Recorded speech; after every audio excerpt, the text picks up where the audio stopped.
guys, we're going to have a mashup as far as this episode post Tournament of Power. So, Tournament of Power, Masters Nationals, technically happened in July. I made a two-part episode about that. It's currently August 9th right now. I have not done a great job of recording a whole bunch of stuff that's happened since then, just updates. Post Tournament of Power, immediately had a work event. We went to Dreamcon and cosplay for Dreamcon, where I cosplayed Masha Boot, Epic, and a bunch of people joined my Facebook group, the Legion of Nerds Who Lift Weights. If you're not in it, and you're a nerd, and you lift weights, what are you doing? You should probably come hang out with us and talk about nerd stuff, and talk about lifting and all the good stuff we always talk about in the group. I'm usually in there once a week, talking about something that usually helps everybody else, and I'll usually go based off what people ask me or request. So yeah, if you're not in Legion of Nerds Who Lift Weights, you should be there. But yeah, saying all that to say, it's going to be a mashup week. So a couple things that I want to start doing. I wanted to start introducing my coaches. One of them is running at me right now, so you will see him. I want to start introducing my coaches because they're amazing. They're a big part of my life, and I want to introduce you guys to my team, the people who I already said you're here, so feel free to show your face now. He's the one who made the meme on the Tournament of Power episode. It's him. This is the coach who did that. But yeah, so that's for all those who didn't know, this is the coach who did that. But the goal is I want to start showing you guys, because yes, I have some pretty big goals. For those who don't know, I'm trying to be an elite level rower and get on some high level stuff. And so to do that, I have a team of people who help me, whether it be friends, coaches, family, significant others, so on and so forth, all the above. And so I'm not an island. I'm not doing this alone. And I want you guys to see the people who are on my team. Obviously, you guys know I'm a DBZ buff, so Goku has the Z fighters. I have the Q fighters because the quad father. So nerd. Yeah, I'm a nerd. We talked about that earlier. We're working on him. He's not there yet. But yeah, guys. So look forward for that coming up this week.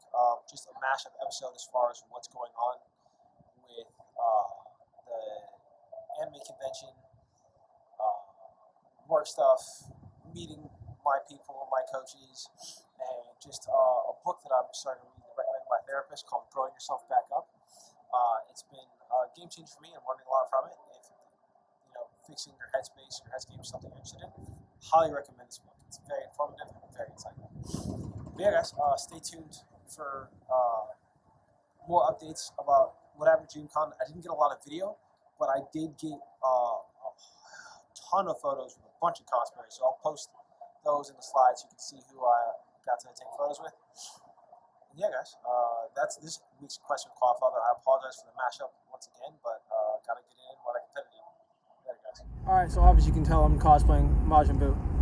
We're on our way back into Dreamcon, having some fun, seeing what panels we can see, what vendors we'll meet, and hopefully what cool toys I'll end up paying for that I don't need to pay for. Oh well, it's part of being at the con. All right, everybody, this is us at Dreamcon. I just locked my Majin Buu cosplay.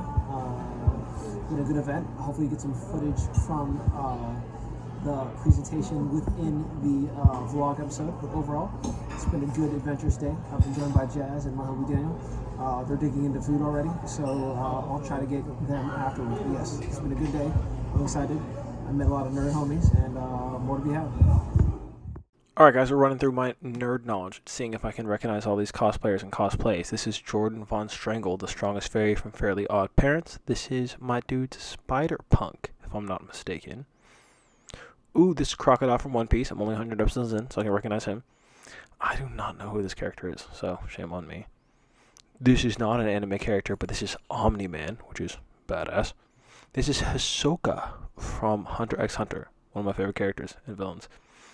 Ooh, Hiroku from My Hero Academia, Bunny Lady. This is Trunks from DBZ. I love me some DBZ. This is, I don't know this one either. I'm ashamed. I'll dishonor my household. So there's a lot of people, there's a certain group of dietary advocates, zealots, that really are the keto diet is life. If you're not on keto, you can't even look at candy. And obviously, I would never do that.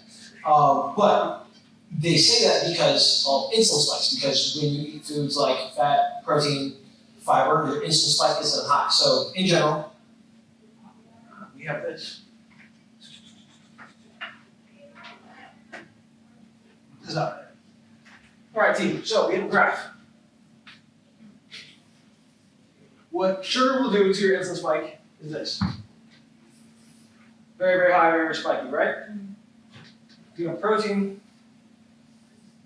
and fat or fiber, anything other than sugar, the insulin spike is not as high, but it is longer. Like so. So a lot of people are like, oh, the insulin spike is what's preventing you from these results. It's not the case. If you consume anything that has usually a caloric amount or a macronutrient like assigned to it, you will have an insulin spike. The style of spike doesn't matter. What matters most is your caloric intake. Insulin is not the villain that social media has made it out to be going forward. So I always recommend, like, someone's like, oh, like you ate carbs, that's why you gained weight. It's like the amount of carbs at, I don't know, night or something. This would be a bad example. But instead, it's not that. I think, mathematically speaking, protein has the more volume under the spike, protein has a higher or more volume under the spike as far as insulin is concerned than sugar does. Right? So if that's the case, no one's like, oh, you can't eat protein anymore, right? Like, no. So as far as insulin is concerned, don't worry about your insulin spike. If you are worried about like an insulin spike in a crash, just don't have your carbs and sugars by itself. Eat it with something. So studies show that if you have a carb plus a protein or a carb plus a fat or fiber or anything like that, your insulin spike isn't as high if you're just worried about the spike. But the spike itself isn't an issue. It won't impact results one way or the other. Like I could pound a movie theater large thing of Skittles right now, and my insulin spike would go like this.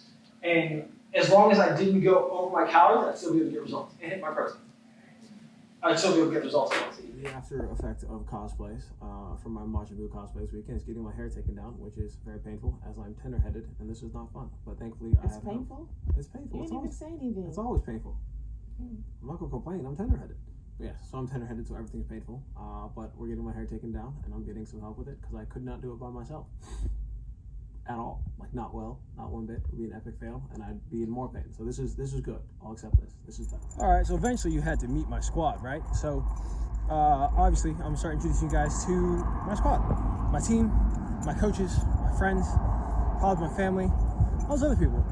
I want you guys to get to know me beyond just me that I show you and tell you. You know, you get to talk to the people who help me, assist me on the daily, on the regular, have helped form me and shape me, and continue to do so.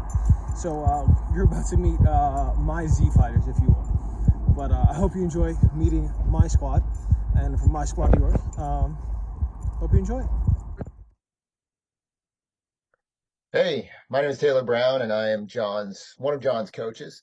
I do all of John's training programming. So I live in Delaware. Obviously, John's in Austin, Texas. We are in communication a lot via text, calls, Zoom, and I create a personalized training plan for John based on his goals. So I'm looking to have him peak at each one of his competitions. Obviously, he just had Masters Nationals. And so I program him months out in order to be his fastest at that point. Obviously, John has some big goals in terms of where he's going. So we're looking, 4 or 5 years out. How fast can we get him in that period of time? So I also work with a strength and conditioning coach named Al Wood. Al does all of John's strength and conditioning training. And so we all kind of work in tandem to create a highly personalized training plan for John based on his experience level, his age, and his performance goals. So a little bit about me, my background. I rode at Brown University. I graduated in 2012. I made my way down to Austin, Texas to get a master's in sports management.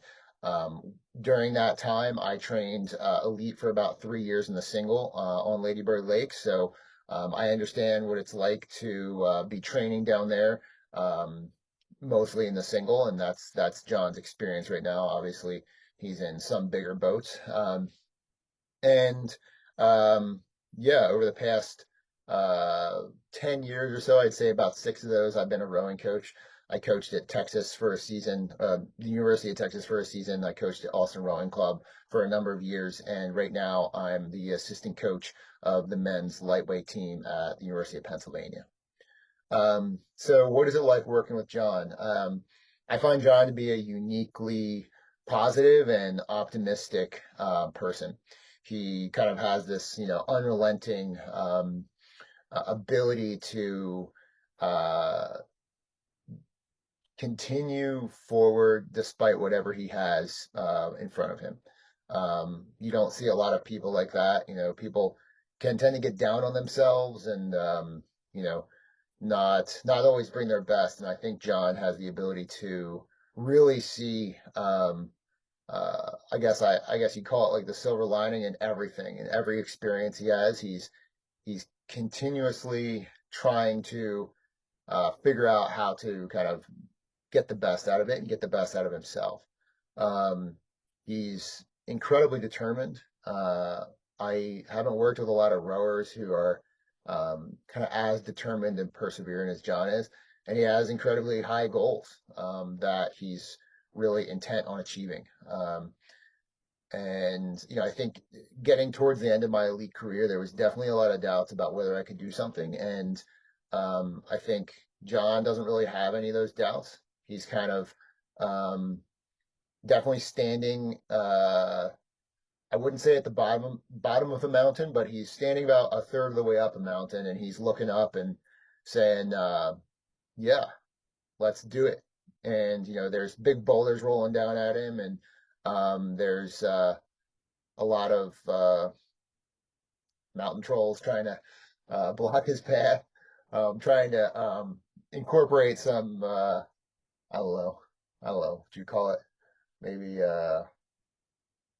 fan fiction into this analogy here. But yeah, and he's just marching up that hill, one step at a time.